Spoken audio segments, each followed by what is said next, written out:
नमस्कार, मैं हूं प्रेम कुमार। प्रेम से बोलो सत्य बहुमत लोकतंत्र विषयक डिबेट में रोज की तरह आज भी आपका स्वागत है। हम बात कर रहे हैं कि कैसे लोकतंत्र में लगातार जिंदगी जो है सस्ती हो गई है। जीवन सस्ता, लोकतंत्र खस्ता। जब हम ये बात देखते हैं कि कैसे घंटों में मौत की घटनाएं, हर रोज कितनी मौत होती है, हर रोज कितने लोग मारे जाते हैं, चाहे जिनकी हत्या होती हो, चाहे दुर्घटना में मौत होती है। इसके आंकड़ों पर हम गौर करते हैं। दुर्घटना में हर 4 मिनट में मौत हो रही है देश में। हर 2 मिनट में 3 बलात्कार की घटना है। हर घंटे महिलाओं के साथ अपराध के 49 मामले हैं और हर दिन 80 लोगों की हत्या है। दुनिया में सबसे ज्यादा गरीब कहाँ हैं, ये सवाल अगर हम पूछते हैं तो जवाब आता है भारत। भारत में जितने गरीब हैं उतनी आबादी हुआ करती थी आजादी के समय। मतलब ये कि आजादी के वक्त हमारी जनसंख्या जितनी थी उतने गरीबों को हमने पैदा किया है। ये संख्या तो और भी बहुत बड़ी है, लेकिन संख्या चूंकि हमें सरकारी आंकड़ों के हिसाब से बोलना होता है। और ये बात उल्लेखनीय है कि संयुक्त राष्ट्र की रिपोर्ट कहती है कि 2019 से 2021 के बीच 41.5 करोड़ लोग गरीबी रेखा से बाहर आ गए हैं। तब भी जो है लगभग 30 करोड़ लोग अब भी गरीबी रेखा के नीचे हैं, यानी आजादी के समय वाली जनसंख्या के आसपास। अगर इस 41 को जोड़ ले तो 70 करोड़ संख्या हो जाएगी, और अगर 80 करोड़ लोगों को जिनको कि 5 किलो अनाज मिलता है जोड़ लें तो उतने लोग तो गरीबी रेखा से नीचे है। क्या ये लोकतंत्र आम जनता के लिए है? क्यों अपराधी बेखौफ हैं? क्यों सरकारें नाकाम हैं? क्यों आम लोगों का जीना मुहाल है? वजह यह है कि देश में सच्चा लोकतंत्र नहीं है। सही मायने में जनता की बहुमत वाली सरकार नहीं चुनी जाती है। सरकार उन सांसदों के बहुमत से चुनी जाती है जो खुद बहुमत से चुने गए नहीं होते हैं। मैं रिपीट करता हूं, सरकार उन सांसदों के बहुमत से चुनी जाती है जो खुद बहुमत से चुने गए नहीं होते हैं। क्यों नहीं जनता के बहुमत वाली सत्य बहुमत सरकार चुने जाने की दिशा में बात हो। हालांकि जब यह विषय मैं तय कर रहा था, जीवन सस्ता और लोकतंत्र खस्ता, तो आज वाली घटना जो बहुत टीवी स्क्रीन पर छाई हुई है, एनकाउंटर वाली घटना कि सरकार एनकाउंटर करती है और सत्ताधारी सरकार की पुलिस एनकाउंटर करती है और सत्ताधारी दल कहता है कि देखो हमने कहा था कि मिट्टी में मिला देंगे तो मिट्टी में मिला दिया। अब वो एनकाउंटर फर्जी है, ये बात मुझे कहने की जरूरत नहीं है। सत्ताधारी दल और पुलिस का एक्शन मिल करके ये कह रहा है कि सरकार भी हत्यारी हो गई है, वह भी अपराधी हो गई है। ये कैसा लोकतंत्र है जहां जीवन की कोई कीमत ही नहीं है? अपराधी तो जिंदगी ले रहा है, लेकिन क्या हम भी अपराधियों की जिंदगी लेंगे? तब कसाब पर मुकदमा चलाने की क्या जरूरत थी?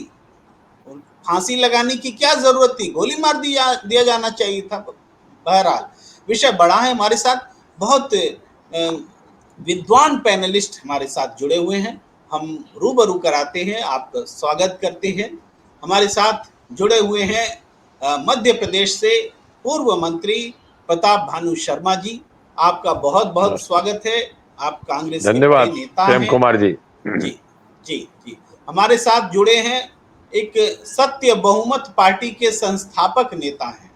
नाम सत्य मत बहुमत से मिलता है, सत्य बहुमत पार्टी से। 12-15 साल हो गए इनको राजनीति बदलने के लिए निकले हैं और इनका भी एक मत है।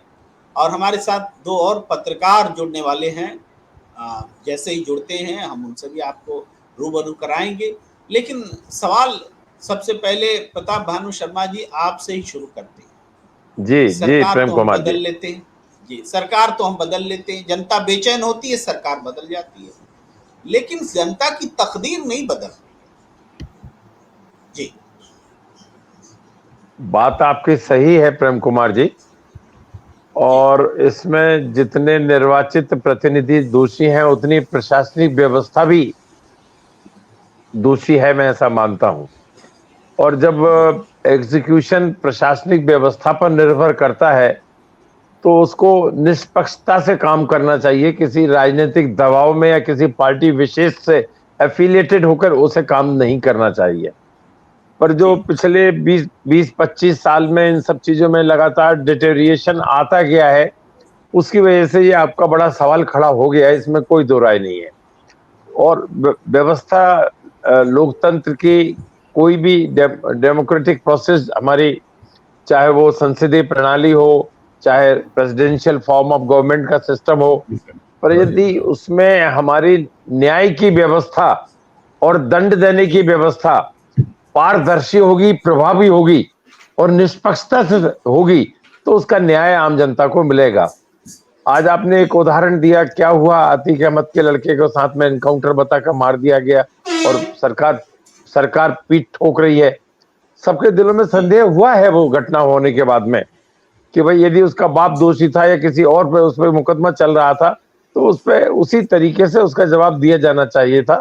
सरकार का या प्रशासन का ये काम नहीं है कि एनकाउंटर बताकर उसको जमीन दोज कर दिया जाए। न्याय प्रणाली किस बात के लिए है, न्यायपालिका किस बात के लिए है, संविधान क्या कहता है? आपने तो संवैधानिक व्यवस्थाओं को धता बता दी। संविधान हमारी ताकत है, देश की ताकत है, देश को संचालित करने का एक सबसे पारदर्शी और प्रभावी तरीका है संविधान में, उसका उपयोग क्यों नहीं किया जा सकता? हर एक की जिम्मेदारियां बटी हुई हैं हमारे संविधान में।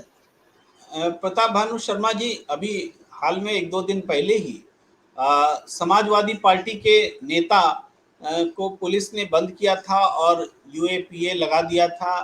सुप्रीम कोर्ट ने फटकारा है उत्तर प्रदेश से की सरकार को कि डीएम कैसे ऐसा कर सकते हैं, तो किस आधार पर ऐसा किया गया। और एक समाजवादी पार्टी के नेता को, जो कि अल्पसंख्यक समुदाय से थे, सुप्रीम कोर्ट ने पूछा है। लेकिन क्वेश्चन ये है कि सुप्रीम कोर्ट पूछ लेता है, डीएम ने बेवजह एक व्यक्ति को जेल में डाल दिया और वो परेशान हो गया, लेकिन डीएम पर कुछ हुआ नहीं, पुलिस पर कुछ हुआ नहीं। भाई सुप्रीम कोर्ट कहता है एंकरों को हेट स्पीच नहीं बढ़ावा देना चाहिए। अरे बोलने से क्या होता है, रोक कहाँ रहे हैं आप कर कहाँ रहे हैं? तो हम ये कह रहे हैं कि डेमोक्रेटिक जो ताना बाना हम जिसको दुनिया का सर्वोच्च डेमोक्रेसी बताते हैं, वो यहाँ तो कुछ हो ही नहीं रहा है, डेमोक्रेसी की खिल्लियां उड़ाई जा रही है। तो क्यों हम इस कारण को निकालना चाहते हैं? जी देखिए प्रेम कुमार जी, आप भी काफी डिबेट में रहते हैं और सब चीजों के ज्वलंत मुद्दों पर अपडेटेड भी रहते हैं। मैंने हमेशा आपको डिबेट में सुना है और देखा भी है। जब हम ये देख रहे हैं कि सत्ताधारी दल बिल्कुल मनमाने तरीके से संविधान की व्याख्या कर रहा है, मनमाने तरीके से विरोधियों को दबाने की कोशिश कर रहा है और कानूनी प्रावधानों का मिसयूज करके राजनीतिक दबाव बनाकर उनको षड्यंत्र पूर्वक विपक्ष के नेताओं को, प्रशासन को और अब तो जुडिशरी में भी जो हमारी इंस्टीट्यूशंस हैं उनमें भी हस्तक्षेप करने की कोशिश है। परंतु यदि सुप्रीम कोर्ट का रुख इसमें निष्पक्षता के साथ है तो उसकी हमें दिल से प्रशंसा करना चाहिए। एडवाइजरी रूप में ही सही, सुप्रीम कोर्ट सही दिशा तो दे रहा है। सुप्रीम कोर्ट का जजमेंट या सुप्रीम कोर्ट के डिसीजन से कम केंद्र सरकार हिली हुई तो है, बिल्कुल मदमस्त हाथी की तरह तो नहीं, अंकुश तो है। अब अंकुश कितना चलता है महावत का अंकुश मदमस्त हाथी पर, यह देखने की बात है, नहीं तो व्यवस्था में परिवर्तन जरूरी है। जी जी, मैं अब सत्यदेव चौधरी साहब को जोड़ना चाहता हूं। चौधरी साहब, आप सुन रहे हैं, प्रताप भानु शर्मा जी वरिष्ठ कांग्रेस के वरिष्ठ नेता हैं और मंत्री रहे हैं। उन्होंने एक सरकार को समझा है, पार्टी को समझा है, सत्ता में जब थी कांग्रेस तब भी, विपक्ष में रही तब भी, स्टेट लेवल पर, नेशनल लेवल पर, वो उनको आपने सुना।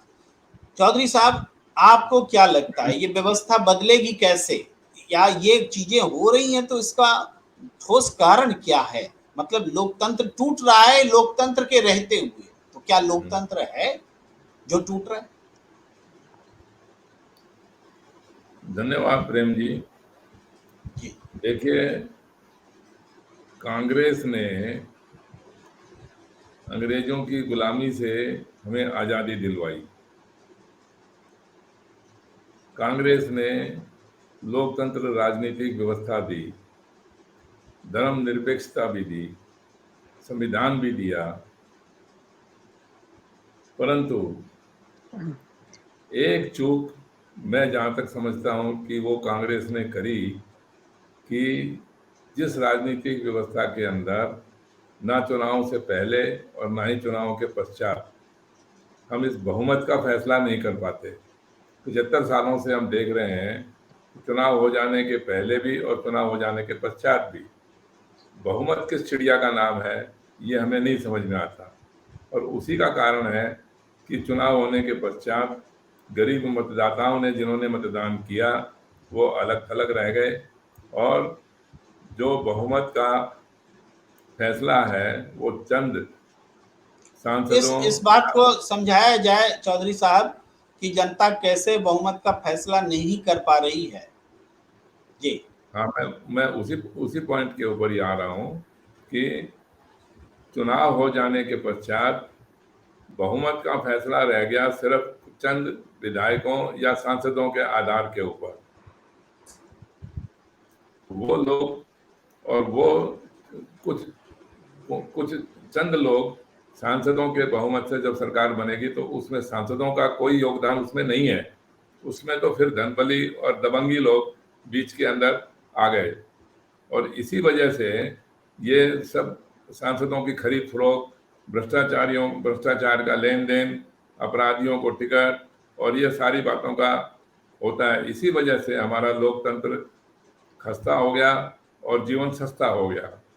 तो देखिए, मैं आपको ऐसे बोलता हूँ, इसको बहुमत की बात को ऐसे समझाने की कोशिश करता हूँ कि जब बहुमत की परिभाषा ही नहीं है, भाई साहब बैठे हैं यहाँ पर जो मंत्री रहे हुए हैं, आप मुझे ये समझा दें कि बहुमत चुनाव होने से पहले या चुनाव होने के बाद कहीं कोई स्पष्टीकरण है बहुमत का कि भाई ऐसे बहुमत से हम सरकार बनाएंगे? ना तो बहुमत हम उसको मानते जिसके पास सांसद हैं, ना बहुमत हम उसको मानते जिसके पास वोट ज्यादा चौधरी है। साहब, मैं आपके सवाल को थोड़ा सा स्पष्ट करता हूँ ताकि जी प्रताप भानु शर्मा जी को वो सवाल थोड़ा से एड ऑन के साथ में सुनने को मिले। वो ये कि सरकार जो हमारी बनती है वो सरकार कभी राष्ट्रपति जी के विवेक से प्रधानमंत्री नियुक्त होते हैं। ये संविधान में लिखा हुआ है कि राष्ट्रपति नियुक्त करते हैं, अपॉइंट करते हैं प्रधानमंत्री को। अब उसके बाद में प्रधानमंत्री के जो मंत्री परिषद होता है उसको भी राष्ट्रपति के विल पर ही वो मंत्री रह सकते हैं। ये बातें तो लिखी हुई है, लेकिन किसको अपॉइंट किया जाए प्रधानमंत्री, सरकार कैसे बने, ये कहीं लिखा हुआ नहीं है। नतीजा ये है कि कभी राष्ट्रपति सबसे बड़े दल को बुला लेते हैं, कभी गठबंधन को बुला लेते हैं, कभी प्री पोल अलायंस को और कभी पोस्ट पोल अलायंस को। हालांकि बाद में अदालत ने एक व्यवस्था दे दी जिसके तहत अब प्री पोल अलायंस के अगर बड़ा है तो उसको बुलाया जाता है, लेकिन संविधान में डिसाइडेड नहीं है, लिखा हुआ नहीं है। वही सवाल सत्यदेव चौधरी जी उठा रहे हैं। जी प्रताप भानु शर्मा जी प्रेम कुमार जी, मैंने चौधरी जी को भी सुना। ये बात सही है कि अब अपन देख रहे हैं पिछले कई कठिनाई के दौर से भी हमारी संवैधानिक व्यवस्थाओं को हमने निकलते देखा, चुनी हुई सरकारों को गिरते हुए देखा, जन प्रतिनिधियों को बिकते हुए भी देखा।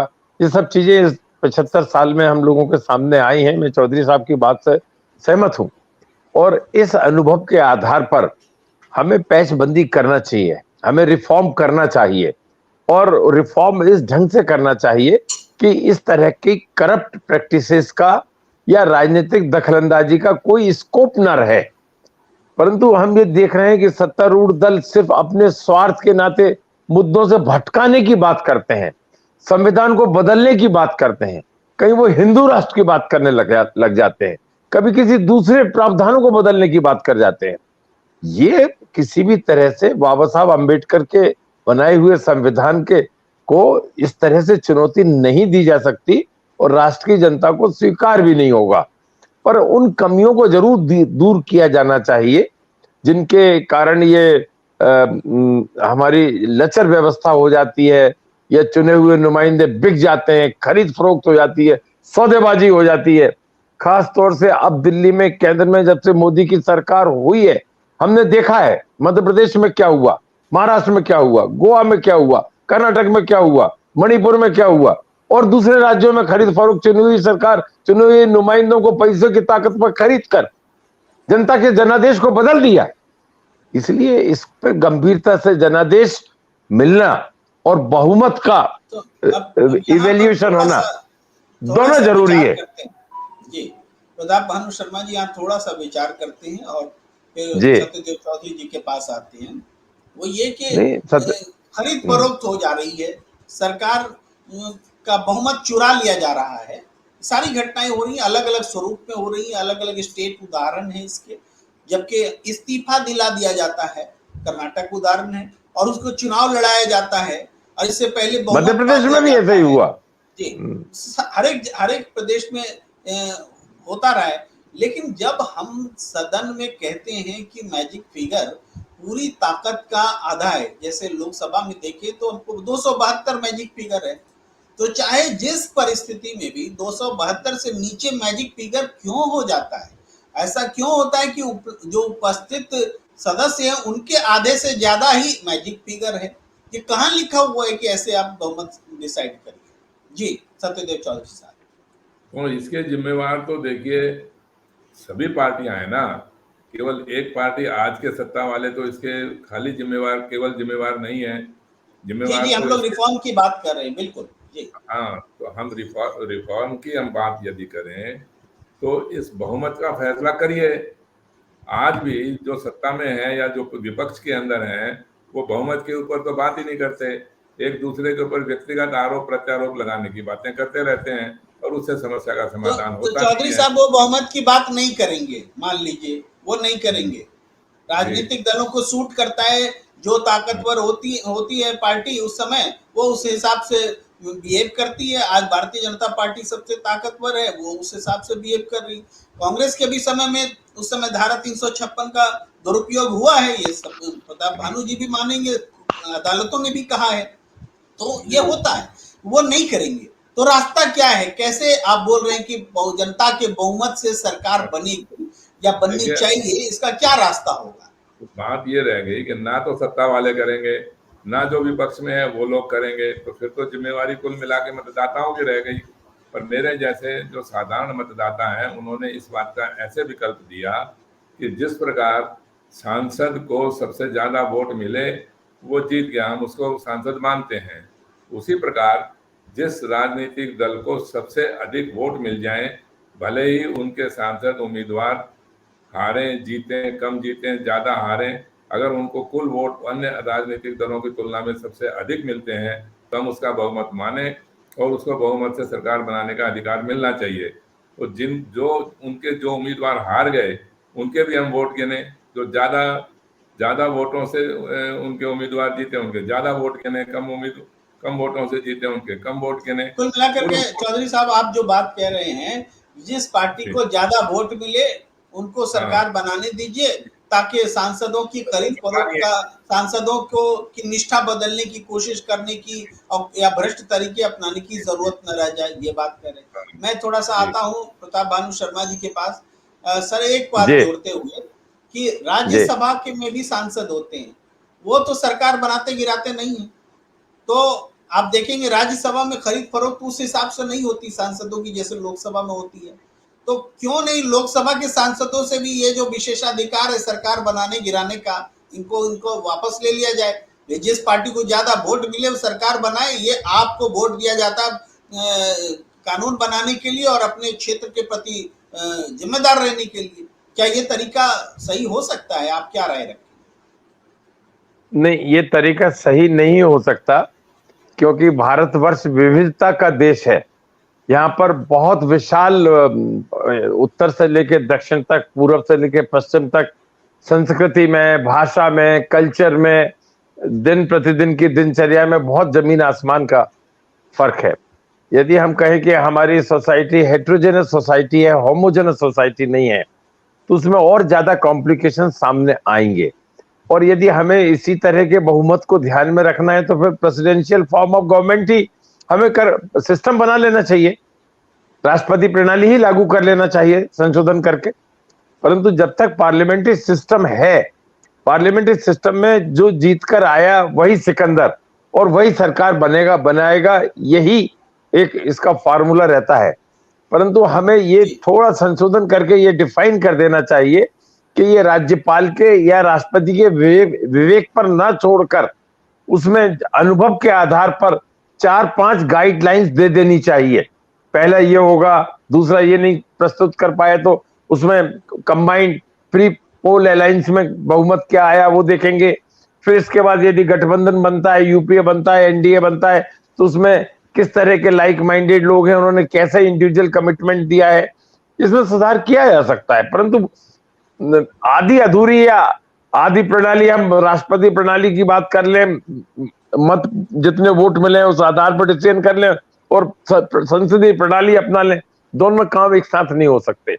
प्रेसिडेंशियल फॉर्म ऑफ गवर्नमेंट कर लीजिए, उसमें भी अपने अपने कॉम्प्लिकेशन है। राष्ट्रपति का चुनाव हुआ अमेरिका में, 2 महीने लग गए रिजल्ट आने में, कॉम्प्लिकेशन इतना हो गया, ये तय नहीं कर पा रहे किसको बहुमत मिला है। मैंने ऐसा नहीं है, यदि अपन देखें तो हर एक प्रणाली में गुण और दोष हैं।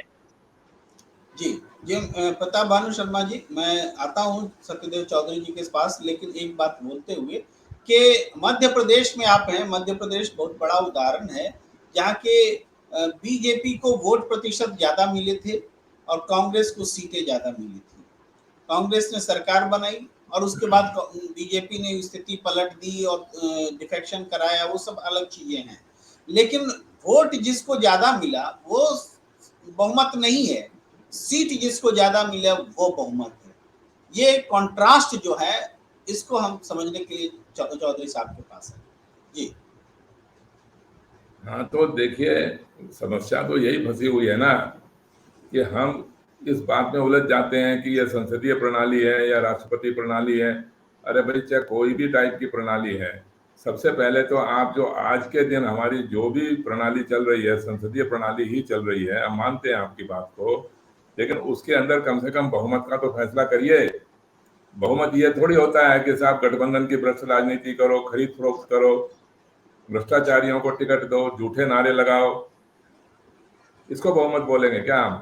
आज की इसका मतलब तो व्यवस्था हमारी ये कहती है, हमारा संविधान भी ये कहता है और हमारा विवेक बुद्धि, जितने भी नेता लोग हैं वो सब ये कहते हैं जी कि साहब भ्रष्ट राजनीति करो। तो जब भ्रष्ट राजनीति ही करनी है तो फिर तो किसी भी प्रणाली का इसमें दोष या गुण का कोई सवाल ही नहीं उठता है। आप इस संसदीय प्रणाली के अंदर इस गठबंधन की भ्रष्ट राजनीति को पकड़ के क्यों बैठ गए? इसका विकल्प हमने अभी तक 75 सालों के समय काल के अंदर क्यों नहीं निकाला? कोई तो चर्चा करी होगी, किसी राजनीतिक दल ने, किसी नेता ने तो बात करी होगी इसके बारे में।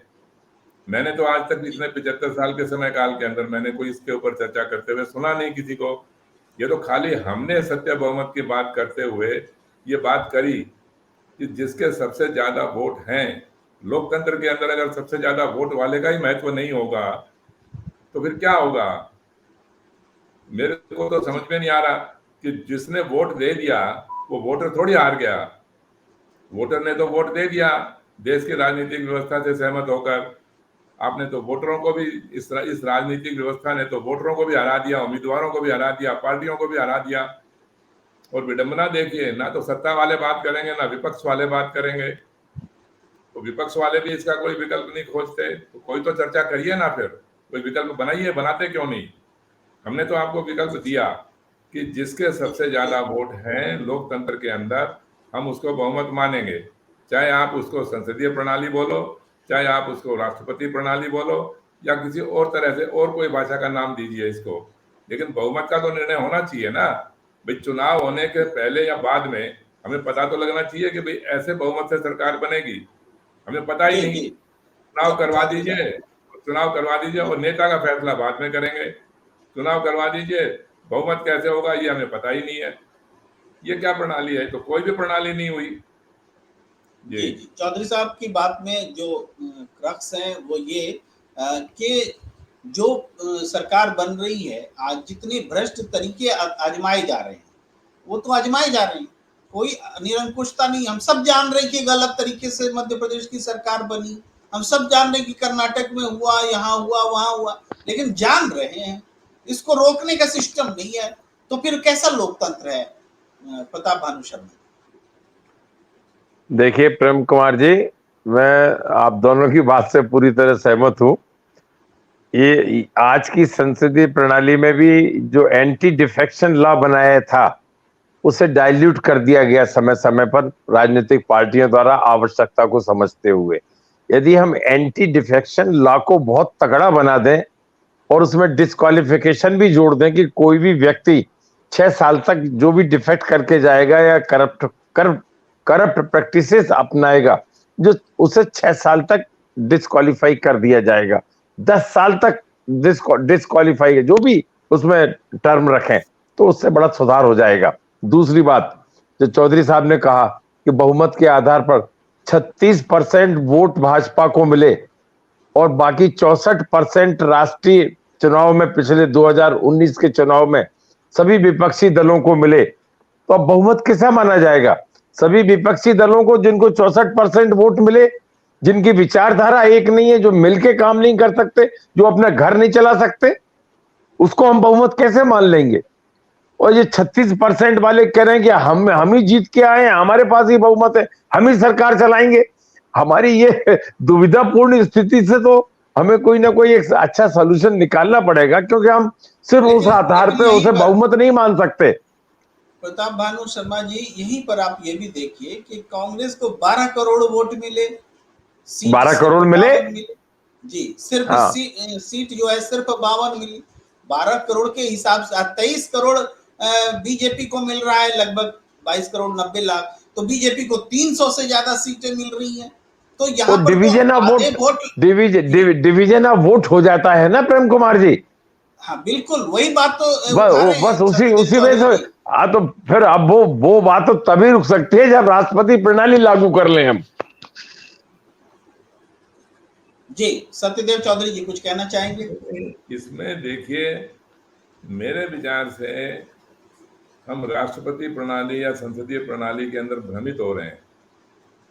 आप जब एक सांसद जब जीतता है, उसको तो सबसे ज्यादा वोट मिलते हैं तो वो जीत जाता है।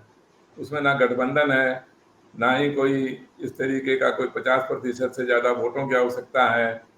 सबसे ज्यादा वोट मिले, आधार तो बहुमत का यही है ना, कि सबसे ज्यादा वोट मिले और वो जीत गया। इसी आधार को आप क्यों नहीं मानते कि जिस राजनीतिक दल को, चाहे वो एक दल को जिसको सबसे ज्यादा वोट मिल गए, आप उसका बहुमत मान लीजिए। मान लो आप कहते हैं जी कि बाकी के सारे विपक्षियों को 64% वोट मिले, तो वो 64% वोट एक झंडे के नीचे क्यों नहीं आ जाते? एक निशान के नीचे एक दल क्यों नहीं बना लेते? अपना बना लीजिए, कौन मना कर रहा है? आप अलग अलग झंडों के ऊपर, अलग अलग निशानों के ऊपर चुनाव क्यों लड़ेंगे? ये तो और ज्यादा एक भ्रष्ट राजनीति का प्रमाण है कि आप सत्ता को लूटने के लिए, सत्ता का सुख भोगने के लिए तो सब एक हो जाएंगे, लेकिन वैसे सब अलग अलग झंडों के नीचे रहेंगे। ये तो बात और ज्यादा अनुचित हो गई। ये तो कहीं से भी इसका कोई लॉजिक है ही नहीं इस बात का। तो आप इसको इस तरह से तय करिए ना, सब लोग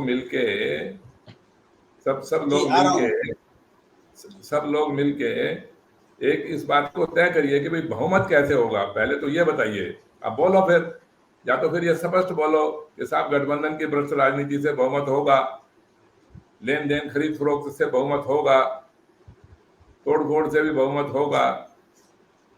अगर या तो फिर वो बात उचित है। तो जब ये वो उचित बात है ही नहीं। प्रताप भानु शर्मा जी कुछ बोलना चाह रहे हैं? जी शर्मा जी।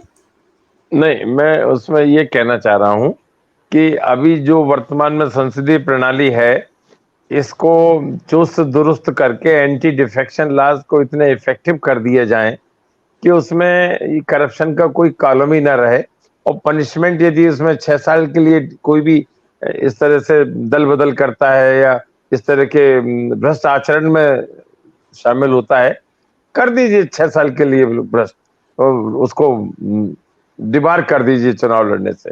एक तो तरीका ये हो सकता है। और दूसरी बात, जो चौधरी साहब ने कहा कि सभी विपक्षी दल एक होकर उस बहुमत का आदर क्यों नहीं करते, वो हो नहीं सकता है। उसका विकल्प ये हो सकता है कि राष्ट्रीय सरकार नेशनल लेवल के इलेक्शन पार्लियामेंट में ये रीजनल पार्टीज को सीमित कर दिया जाए। सिर्फ 2 या 3 राष्ट्रीय स्तर की पार्टी या 2 पार्टी, जो 2 party 2 party system national level पर कर दें, असेंबली में मल्टी पार्टी सिस्टम हो जाए, तो उससे काफी कुछ हद तक इसका समाधान हो सकता है कि साफ जो मत का विभाजन होगा 2 या 3 दलों के बीच में होगा, उसमें ये डिफरेंस या ये कंफ्यूजन नहीं रह जाएगा कि बहुमत किसको मिला, बहुसंख्या किसको मिली और बहुमत वोट किसके पक्ष में गए। स्थिति बिल्कुल क्लासिफाई होती चली जाएगी। एक तरीका ये भी हो सकता है। बाकी ये हमारे वैधानिकता के हिसाब से देखना पड़ेगा कैसे किया जा सकता है। लीगल एक्सपर्ट्स की राय ली जाए, कंसेंसस बनाया जाए, फिर पार्टी पे 2 पार्टी सिस्टम लागू हो सकता है, तब ये चीज खत्म हो जाएगी। जी जी, बहुत महत्वपूर्ण बात आप कह रहे हैं शर्मा जी कि एक तो कंसेंसस एक महत्वपूर्ण शब्द है कि जो बात हम बोलते हैं हम तो सहमत हैं, लेकिन बाकी लोग भी उससे सहमत हैं कि नहीं। सहमति बनाने का भी एक प्रोसेस होता है, प्रक्रिया होती है, उस प्रक्रिया को तेज करना चाहिए। एक विचार अगर वाकई वो मजबूत है, मान लीजिए सत्यदेव चौधरी जी जो बोल रहे हैं, थोड़ी देर के लिए प्रेम कुमार सहमत हो गए, तो बाकी लोग भी सहमत हो जाए, ये ज्यादा जरूरी है। अगर सहमत बाकी लोग नहीं होंगे तो नेशनल इंटरेस्ट में करना चाहिए सबको। हाँ जी जी, तो ये सर्वसम्मति वाली बात उसकी कोशिश होनी चाहिए। दूसरा एक आपने विचार रखा बहुत अच्छा कि क्यों नहीं नेशनल लेवल पर ये प्रयोग किया जाए कि पार्टी 1, 2 या 3 ही हो, ताकि बहुमत का फैसला देख करके ही सामने हो जाए, ज्यादा कंफ्यूजन ही न रहे। तो मैं राय लेता हूं कि सत्यदेव चौधरी जी इस सुझाव पर आप क्या कहना चाहेंगे? नहीं, देखिए, जब आप वोटों के बहुमत से बहुमत मानेंगे तो अपने आप स्वयं ये मल्टी पार्टी खत्म ही हो जाएंगी। अपने आप कुल मिला के लास्ट के अंदर सिर्फ 2 ही पार्टियां रह जाएंगी, क्योंकि जिसके जैसे विचार, जिसके अभी भी तो बात यही है ना, विचार तो कोई भिन्न है नहीं, विचार तो सबका एक ही है कि साहब सत्ता को लूटो किसी तरह से भी। खाली सत्ता में भागीदार बनने के लिए या सबसे अधिक भागीदार बनने के लिए अलग अलग पार्टियां बना ली। शायद 1980-82 से पहले तो इतनी सारी पार्टियां नहीं थी, उस समय तो कम ही पार्टियां थी। फिर क्या हुआ था? फिर भी तो यही बात थी। तो जब आप मतदाताओं के बहुमत से सरकार बनाएंगे तो आप देखना अपने आप मतदान भी सबसे अधिक होने लगेगा और अपने आप पार्टियां भी बहुत कम हो जाएंगी। हारने के लिए क्यों चुनाव लड़ेगा? जब आपको सबसे ज्यादा वोट लेने हैं, उसके बिना आप सरकार बना ही नहीं सकते, तो फिर तो आपकी मजबूरी लाचारी हो जाएगी, व्यवस्था हो जाएगी भी एक दूसरे समान विचारों के साथ में आप मिल जाइए। तो ऐसा करने से मतदाताओं के बहुमत से हम पहले बात तो ये करें और बातों को साइड में बात ना करते हुए कि बहुमत कैसे होगा, बहुमत कैसे बनना चाहिए, चाहे ये प्रेसिडेंशियल फॉर्म है या संसदीय प्रणाली है या जो भी कुछ है। लेकिन जब हमने चुनाव करवा दिया तो चुनाव करवाने के बाद तो बहुमत का निर्णय तो स्पष्ट हो जाना चाहिए ना, तो किसको बहुमत मानेंगे हम? आज के दिन तो हमारे पास इतना भ्रम है कि हम बहुमत का, हमें पता ही नहीं कि बहुमत होगा किसका। जिस मर्जी का बहुमत मान लो आप, जिसने चुनाव नहीं लड़ा उसको भी आप राष्ट्रपति, उसको भी प्राइम मिनिस्टर बना दो। जैसे मर्जी आप बहुमत बना लीजिए, जिस मर्जी को बुला के बोल दो जी आप सरकार बनाइए। और फिर देखिए चौधरी साहब आप कह रहे हैं, आप एक मिला मिनट करके जी जी जी बोलिए। सरकार बनाने से पहले तो आप कहते हैं जी कि 272 सांसदों का बहुमत चाहिए। वो 272 क्यों चाहिए ये भी नहीं पता। और जैसे सरकार बना ली उस समय आप कहते हैं जी कि संसद में जाएंगे तो 272 नहीं चाहिए। फिर आप कहते हैं जी कि जो संसद में उपस्थित हैं उनका बहुमत चाहिए।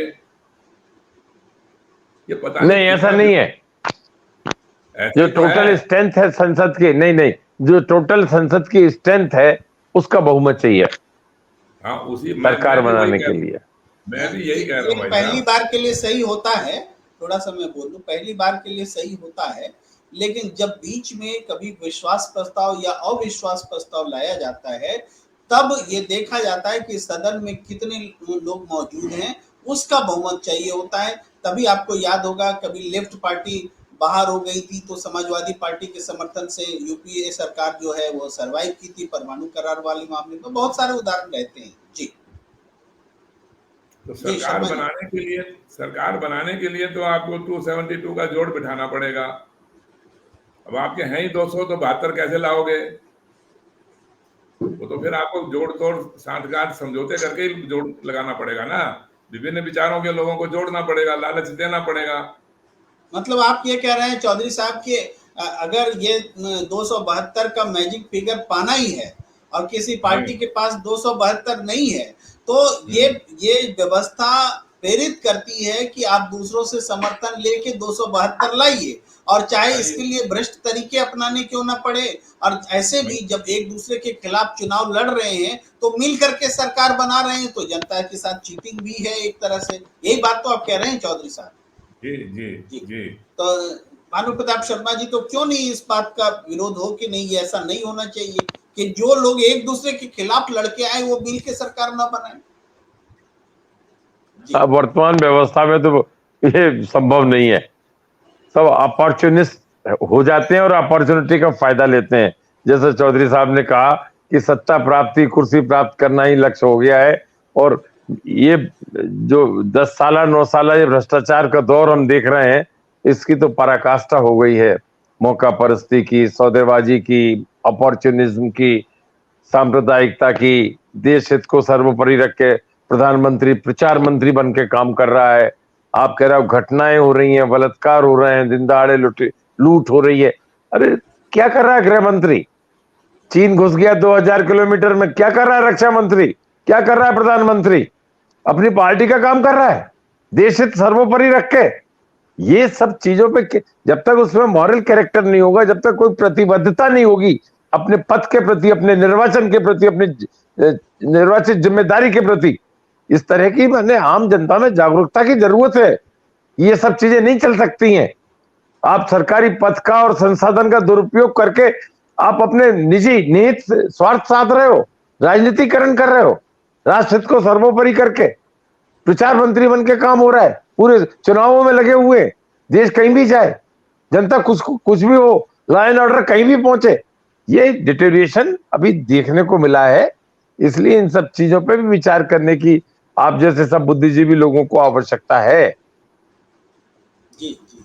तो मैं अब वाइंड अप करूंगा, लेकिन सत्यदेव चौधरी जी कुछ हस्तक्षेप करना चाह रहे हैं, सुनिए। नहीं, जरूर सुनेंगे सत्यदेव जी को। नहीं, देखिए, 75 सालों से ही ये राजनीतिक व्यवस्था है, उसके अंदर कोई बदलाव नहीं हुआ है अभी तक। 75 साल पहले भी यही राजनीतिक व्यवस्था थी और आज भी यही राजनीतिक व्यवस्था है। इसके अंदर आपको देखिए, बिल्कुल गंभीरता से बात करते हुए, और एक व्यक्ति विशेष के ऊपर आधारित आप बात मत करिए। एक व्यक्ति विशेष के ऊपर आधारित बात कर रहे हैं, इसीलिए ये समस्या फंसी हुई है। हमने जिन लोगों ने मतदान किया, जिन गरीब लोगों ने मतदान किया, हम उनको आधार नहीं मानते बहुमत का, हम उनको अलग थलग कर देते हैं। यदि हम उनको भागीदार बना लें, उनको भी हम अपना सहयोगी बना लें सरकार के अंदर, और ये खाली धन बलियों और दबंगियों के प्रभाव से सरकार ना बने, तो ये सारी समस्या का समाधान हो जाएगा। आप इसका नाम जो मर्जी ले लीजिए, नाम से मेरे को कोई आपत्ति नहीं है, आप इसको कुछ भी बोलिए, लेकिन कम से कम एक ऐसी राजनीतिक व्यवस्था तो बनाइए कि जिसके अंदर बहुमत का फैसला हो, समय की बर्बादी ना हो, और हमारे को एक न्यायप्रिय लोकप्रिय राजनीतिक व्यवस्था मिले, जिससे कि सबका गरीबी का, बेरोजगारी का, महंगाई से पीछा छूटे। ये तो देखिए, आज के दिन जो मेरे को तरस आता है हमारे इन नेताओं के ऊपर कि इन्होंने इस तरीके का दिमाग अभी तक बुद्धि विवेक क्यों नहीं लगाया कि जिस राजनीतिक व्यवस्था से हमारे पूरे विश्व के अंदर बदनामी होती है, सब लोग हमारे ऊपर हंसते हैं, फिर भी हम उसका बहुमत का फैसला नहीं कर पा रहे हैं। इसमें है क्या? इसमें तो कुछ भी भेद की बात नहीं है। ज्यादा ज्यादा मतदाताओं के बहुमत से हम सरकार बनाएंगे तो इसमें हर्जा क्या है? आप इसका नाम जो मर्जी रखिए, अब पार्टी एक रहेगी, दो रहेंगी, तीन रहेंगी, जितनी भी रहेंगी तो रहेंगी। हमें क्या जरूरी है छोटी छोटी हजारों पार्टियां बनाने की? क्या हो सकता है? चाहे एक ही पार्टी रहेगी, एक ही पार्टी के अंदर अगर पक्ष भी है विपक्ष भी है तो क्या बुराई है उसके अंदर? हमने विप और दल बदल कानून क्यों बना दिए? मैं तो दल बदल कानून और विप का घोर विरोधी हूँ। मैं तो उसको अलोकतांत्रिक मानता हूँ। ये तो आपने फिर दोबारा एक अधिकार उसको सांसदों को या विधायकों को गुलाम बनाने के लिए आपने फिर उसके विप और दल बदल कानून बना दिए। स्वतंत्रता से ना वो अपने कोई विचार रख सकते हैं, ना कोई बात रख सकते हैं। भी मैं अपनी राजनीतिक नेता का कोई गुलाम थोड़ी हूँ। मैं अपनी इच्छा से, अपने विवेक से कुछ सुझाव देना चाहता हूँ अपने क्षेत्र के लिए या देश के लिए, तो मैं क्यों नहीं कर सकता उस काम को? और फिर जब एक विप से बंधा हुआ, एक सेकंड प्रेम जी, जो विप से बंधा हुआ जो सांसद है, वो जब बिल पास करवाते हैं वो तो सारे देश के लिए लागू होगा। वो खाली उसकी अपनी पार्टी के लिए लागू थोड़ी हो रहा है। वो कानून तो सारे देश के लिए लागू होगा। लेकिन विप के आधार के ऊपर वो खाली अपने नेता की इच्छा के अनुसार या तो हाँ कहेगा या ना कहेगा। वो अपनी इच्छा से कुछ भी नहीं बोल सकता। तो ये देखिए, आप इसके जो मर्जी इसकी वकालत करते रहिए। ये जो आज की राजनीतिक व्यवस्था है वो हमने एक ऐसी भ्रष्टाचारी राजनीतिक व्यवस्था का आरंभ किया और सारी बातें अच्छी होते हुए भी खाली एक बहुमत का फैसला ना होने के कारण हमने सारी भ्रष्ट राजनीतिक व्यवस्था अपने गले में डाल रखी है। और इसके ऊपर आज भी हम इसके ऊपर विचार करने के लिए तैयार नहीं है। हमने तो देखिए सत्य बहुमत के आधार के ऊपर ये बात स्पष्ट करी है कि मतदाताओं के बहुमत से ही सरकार होनी चाहिए और हम उसी को सच्चा लोकतंत्र और सच्चा बहुमत मानते हैं। सत्य बहुमत हम उसी को मानते हैं जो मतदाताओं के बहुमत से सत्यदेव चौधरी साहब, आपको बहुत बहुत शुभकामनाएं कि आप अपनी बात जो है लोगों को समझा पाए। हमारी भी शुभकामनाएं रहेंगी। लेकिन भानु शर्मा जी एक बात बहुत महत्वपूर्ण और सही कह रहे हैं कि कंसेंसस बनाना किसी विचार के लिए बहुत जरूरी होता है। हम इसे उस प्रक्रिया का ही हिस्सा मान सकते हैं कि हम उस विषय पर चर्चा कर रहे हैं, देश की स्थिति पर और चिंताजनक स्थिति पर चिंता कर रहे हैं, स्थिति बदलने के लिए बात कर रहे हैं। हो सकता है हम यहाँ असहमत हो सकते हैं, लेकिन हमारी बातें किसी और को कुछ और अच्छा सोचने के लिए प्रेरित करे। यही इस चर्चा का महत्व है। तो हम अभी के लिए विदा लेते हैं, इस चर्चा को ही वाइंड अप करते हैं। धन्यवाद। Thank you Prem Kumar ji. जी आपको भी चौधरी साहब नमस्कार। धन्यवाद आपका, बहुत धन्यवाद। बहुत अच्छा लगा आपसे बात करके। जी, हम सबको अच्छा लगा।